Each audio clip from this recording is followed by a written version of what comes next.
Depuis 2016, Liane Barthès fait les beaux jours de TMC en étant aux commandes de l'émission Quotidien. Ce soir, il s'apprête d'ailleurs à décerner une nouvelle fois l'écu d'or de l'année.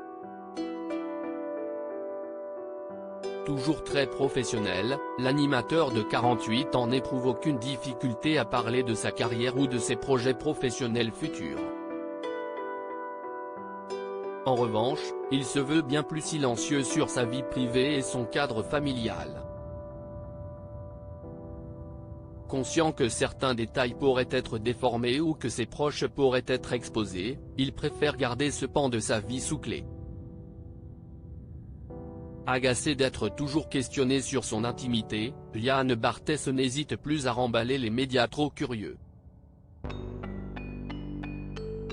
Interrogé par nos confrères de Télévision Magazine en 2019, le présentateur avait été très clair sur la question de savoir pourquoi il était aussi discret. Parce que ça suffit de donner nos images, nos données personnelles et nos vies entières aux GAFA. Je parle 2 heures par jour à la télé, si est-il déjà pas mal, non ? Expliquait-il alors. À l'heure où la plupart des personnalités s'affichent sans retenue sur les réseaux sociaux, Liane Barthès, lui, préfère rester loin de tout ça. Une décision qu'il ne regrette pas et à laquelle il ne compte en aucun cas remédier.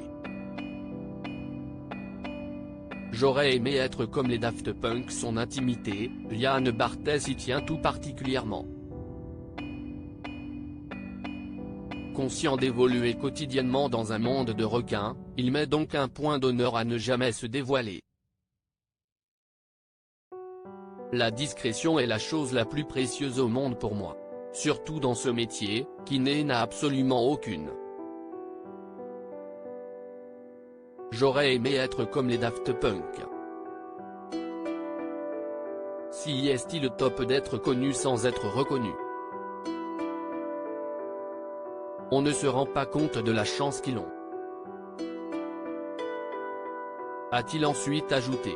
Seuls les métiers de ses parents sont connus à ce jour.